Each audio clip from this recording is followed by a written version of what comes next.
خالدين فيها وذلك الفوز العظيم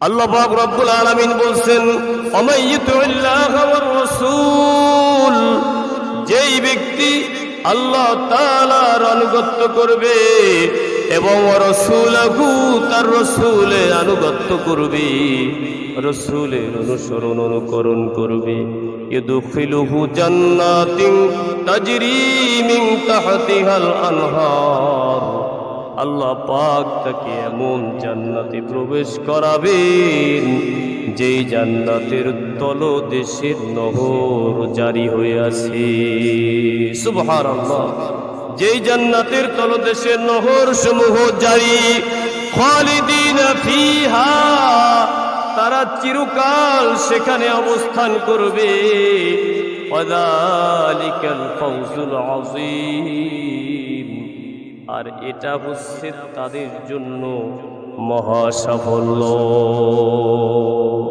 রাসূলের অনুগত্যের মানে হলো জীবনের প্রতিটি ক্ষেত্রে রাসূলের তরিকা মানা যেহেতু রাসূলকে আমরা জীবদ্দশায় পাই নাই এজন্য মুহাম্মাদুর রাসূলুল্লাহ সাল্লাল্লাহু আলাইহি ওয়াসাল্লাম যেই আদর্শ রেখে গেছেন যেই তরিকা রেখে গেছেন ওই তরিকার উপরে 100% আমাদেরকে উঠতে হবে আমরা যদি 100% উঠে যাই আল্লাহ তাআলা আমাদেরকে জান্নাতের মেহমান বানিয়ে দিবেন আল্লাহ রাব্বুল আলামিন বলেছেন ওয়ামা আতাকুমুর রাসূলু ফাখুযুহু ওয়ামা নাহাকুম আনহু ফান্তাহু ওয়াত্তাকুল্লাহা ইন্নাল্লাহা শাদীদুল ইকাব আল্লাহ পাক রব্বুল আলামিন বলেছেন তোমাদের রাসূল যা দিয়েছেন সেটা তোমরা গ্রহণ করো ওমা নাহাকুম আনহু ফান্তাহু এবং রাসূল যা থেকে তোমাদেরকে নিষেধ করেছেন সেটা থেকে তোমরা বিরত থাকো ওয়াত্তাকুল্লাহ সর্বোপরি আল্লাহ তাআলাকে ভয় করো ইন্নাল্লাহা শাদীদুল ইকাব নিশ্চয় আল্লাহ তাআলা শাস্তি দানে বড়ই কঠোর তো আমাদের ব্যক্তি জীবন পারিবারিক জীবন রাজনৈতিক জীবন সামাজিক জীবন অর্থনৈতিক জীবন জীবনের প্রত্যেকটি ক্ষেত্রে মুহাম্মাদুর রাসূলুল্লাহ সাল্লাল্লাহু আলাইহি ওয়াসাল্লাম যা দিয়েছেন সেটা আমাদেরকে মানতে হবে আর রাসূল যেটা থেকে আমাদেরকে নিষেধ করেছেন ওটা থেকে আমাদেরকে দূরে থাকতে হবে সবার দূরে থাকতে হবে ওটা থেকে রাসূল যেটা নিয়ে এসেছেন ওটা আমাদের মানতে হবে যা তিনি আদেশ করেছেন ওটা মানতে হবে যার থেকে নিষেধ করেছেন ওটার থেকে আমাদের সকলের কি দূরে থাকতে হবে ভাইরা আমার বন্ধুরা আমার ইবরাত বিন সারিয়া রাদিয়াল্লাহু তাআলা আনহু বর্ণিত হাদিস তিনি বলেন একদিন মুহাম্মাদুর রাসূলুল্লাহ সাল্লাল্লাহু আলাইহি ওয়াসাল্লাম আমাদের মাঝে দাঁড়িয়ে মর্মস্পর্শী ভাষায় তিনি আমাদেরকে নসিহত করেছেন নবীজির নসিহত শুনে আমাদের অন্তরগুলো ভীত সন্ত্রস্ত হয়ে গেছে এবং আমাদের চোখ থেকে পানি ঝরতে শুরু করেছে আমরা আল্লাহ রাসূলকে বললাম হে রাসূল আমাদেরকে সুনির্দিষ্ট কিছু নির্দেশনা দিন যেটা আমরা পালন করব রাসূল পাক সাল্লাল্লাহু আলাইহি ওয়াসাল্লাম তখন বলছেন আলাইকুম বিতাকওয়াল্লাহ আলাইকুম বিতাকওয়াল্লাহ ওয়াস-সামঈ ওয়াত-তাআতি আবদান হাবাশিয়া আল্লাহ রাসূল বলছেন তোমরা আল্লাহ তাআলাকে ভয় করো ওয়াস-সামঈ ওয়াত্তাআতি, শোনো এবং মানো, আবদান হাবাশিয়া, তোমাদের নেতা যদি হাবশি গোলামও হয় তোমরা সেই নেতার আদেশ মান্য করো। ওয়াসাতারাউনা মিন বাদি ইখতিলাফান শাদীদা, আমি চলে যাওয়ার পরে অচিরেই তোমরা দেখতে পাবে, আমার পরে অচিরেই তোমরা দেখতে পাবে বিভিন্ন মতভেদ। এই মতভেদ এখন আমাদের দেশে আছে না নাই? আছে না মতভেদ? হ্যাঁ, কেউ বলে তারাবি 20 রাকাত পড়বো, কেউ বলে 8 রাকাত, আবার কেউ বলে 12 রাকাত, কেউ বলে নামাজে মুনাজাত করতে হবে, কেউ বলে করা লাগবেই, আবার কেউ বলে নাভির নিচে হাত বাঁধবো, কেউ বলে বুকের উপর।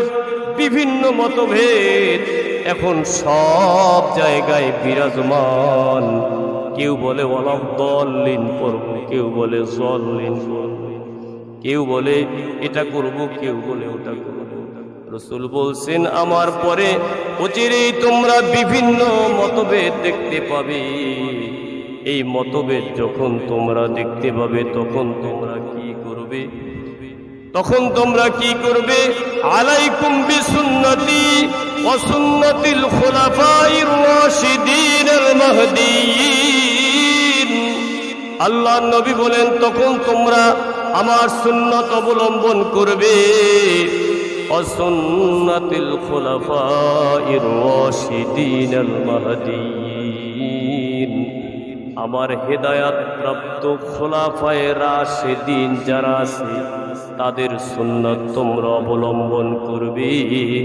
আব্দু আলাইহা বিন নওয়াজিদ, আমার এই সুন্নতকে তোমরা দাঁত দিয়ে শক্ত করে কামড়িয়ে ধরবে।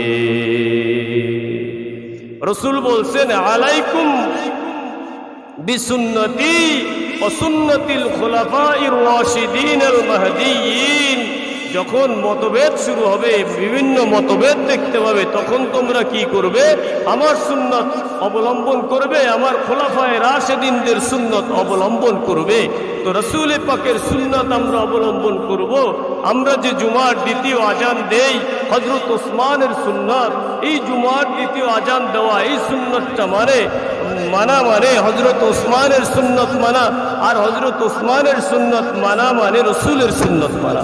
যেহেতু রাসূল বলছেন আমার খোলাফায়ে রাশিদিনদের সুন্নাত তোমরা মানবে, অবলম্বন করবে। এই তারাবি নামাজ 20 রাকাত হযরত ওমরের সুন্নাত, এই হযরত ওমরের সুন্নাত মানা মানে রাসূলের সুন্নাত মানা। সুবহানাল্লাহ। যেহেতু রাসূল বলছেন তোমরা আমার সুন্নাত মানবে আর ওই হেদায়াত প্রাপ্ত খোলাফায়ে রাশিদিনদের সুন্নাত মানবে, তো হযরতে ওসমান, হযরতে ওমর ফারুক রাদিয়াল্লাহু তাআলা আনহু খোলাফায়ে রাশিদিনদের মধ্যে এক একজন উজ্জ্বল নক্ষত্র। সুবহানাল্লাহ, সুবহানাল্লাহ। ভাইরা আমার, বন্ধুরা আমার, আদ্দু আলাইহা বিন নওয়াজিদ, আমার সুন্নাত তোমরা শক্তভাবে দাঁত দিয়ে কামড়িয়ে ধরবে। তার মানে হলো তোমার জীবনে যেন একটা সুন্নত অবহেলায় না যায়। অথচ দেখা যায় জীবনে বহু সুন্নত আমাদের মাঝ থেকে হারিয়ে যাচ্ছে। বসায় সুন্নত নাই, খাওয়ায় সুন্নত নাই, ঘুমে সুন্নত নাই, হাঁটায় সুন্নত নাই, চলায় সুন্নত নাই, বলায় সুন্নত নাই, কোনো জায়গায় আমাদের সুন্নত নাই। অথচ রাসূল বলছেন মান আহাব্বা সুন্নতি ফাকাদ আহাব্বানি, যে আমার সুন্নতকে মুহাব্বত করলো ফাকাদ আহাব্বানি, সে আমি নবীকে মুহাব্বত করলো। সুবহানাল্লাহ। ওমান আহাব্বানি কানা মাই ফিল জান্নাহ, আর যে আমি নবীকে মুহাব্বত করবি সে আমি নবীর সাথে জান্নাতি সঙ্গী হবে। সুবহানাল্লাহ, সুবহানাল্লাহ। ভাইরা আমার, বন্ধুরা আমার, আল্লাহ পাক রব্বুল আলামিন বলেছেন মা আতাকুমুর রাসূলু ফাখুদুহু ওয়া মা নাহাকুম আনহু ফান্তাহু।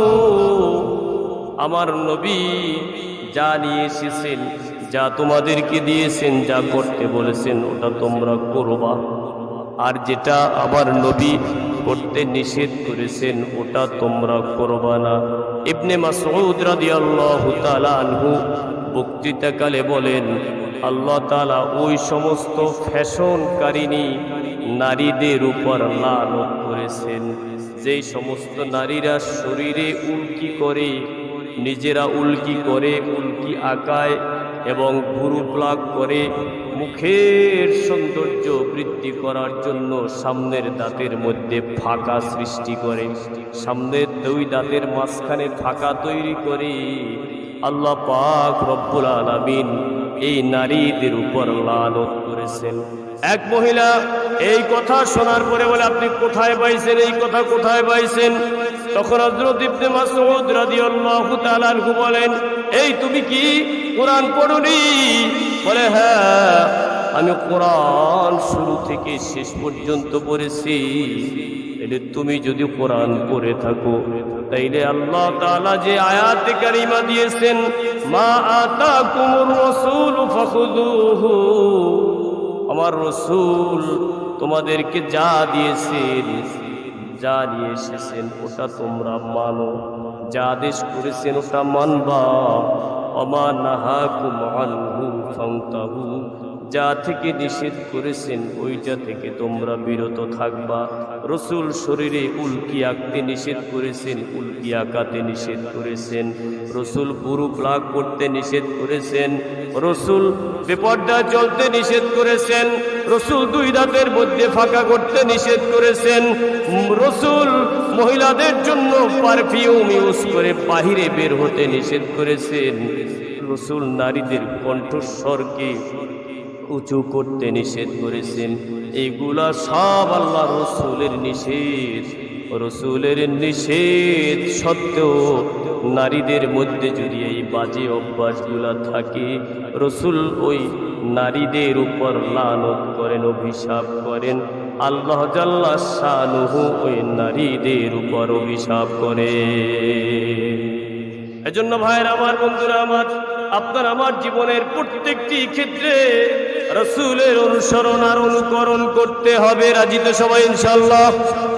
জীবনের প্রত্যেকটি ক্ষেত্রে সকাল থেকে সন্ধ্যা পর্যন্ত, সন্ধ্যা থেকে সকাল পর্যন্ত আমি যেই কাজগুলো করব, আমি সকাল থেকে ঘুম থেকে উঠবো, সকালবেলা রসুলের তরিকায় কি আছে, ঘুম থেকে সজাগ হয়ে দোয়া পড়বা, বিসমিল্লাহ বলে মাটিতে পা ফেলবা, ডান পায়ের জুতা আগে পরবা। আর কিছু কিছু মানুষ আছে ঘুম থেকে উঠাই বিছানে বৈশা বিড়ি একটা দরাইয়া মাটিতে পাড়া দেয়, আছে না নাই? এটা তো রসুলের সুন্নত, এটা সুন্নত, রসুলের সুন্নত। ঘুম ভাঙছে তখন কি দোয়া করবা? আলহামদুলিল্লাহিল্লাযী আহইয়ানা বা'দা মা আমাতানা ওয়া ইলাইহিন নুশুর। রসুল ওই সময় আরো তাসবিহ পড়তে বলেছেন। সজাগ হয়ে মাটিতে পা ফেলবা বিসমিল্লাহ বলে, এরপরে ডান পায়ে জুতা আগে পরবা, দোয়া পড়বা, তাসবিহ পড়বা, আল্লাহর বড়ত্বের সাক্ষী দিবা। লা ইলাহা ইল্লাল্লাহু ওয়াহদাহু লা শারীকা লাহু লাহুল মুলকু ওয়া লাহুল হামদ ওয়া হুয়া আলা কুল্লি শাইইন কাদির। এরপরে সকালবেলা উঠে তোমার কাজ হচ্ছে টয়লেট করা অথবা ইস্তেঞ্জা করা। ওই ইস্তেঞ্জা বা টয়লেটে ঢুকবা বাম পা দিয়া, এটা রসুলের সুন্নাত। ঢোকার আগে দোয়া পড়বা, আল্লাহুম্মা ইন্নী আউযু বিকা মিনাল খুবুসি ওয়াল খাবায়েস। ঢোকার আগে দোয়া পড়বা। ওখানে হাঁটু, সম্পূর্ণ হাঁটু প্রকাশ না করে সম্পূর্ণ হাঁটু আমরা করি না, অর্থাৎ ওখানে বসতে হবে হাঁটুটা ঢেকে। টয়লেটে বসতে হবে কি হাঁটু ঢেকে। হাঁটু তো আসলে হাঁটু প্রকাশ করার কোনো প্রয়োজন হয় না, একটু খেয়াল করলেই হয়। হাঁটু ডেকে বসা, এটা রসুলের সুন্নত। টয়লেট শেষ, বের হয়ে পড়বা। বের হইতে হবে কোন পা দিয়া? ডান পা দিয়ে বের হবা। বের হয়ে দোয়া পড়বা, আলহামদুলিল্লাহিল্লাযী আযহাবা আন্নিল আযা ওয়া আফানি। দোয়া পড়বা। এই রকম প্রত্যেকটি কাজে রসুলের তরিকা আছে না নাই? জীবনের প্রত্যেকটি কাজে রসুলের তরিকা অনুযায়ী যদি করা হয় ওইটার নাম হচ্ছে অনুকরণ, ওইটার নাম হচ্ছে অনুসরণ। নামাজ রোজা করলাম না, শুধু ওই মিলাদ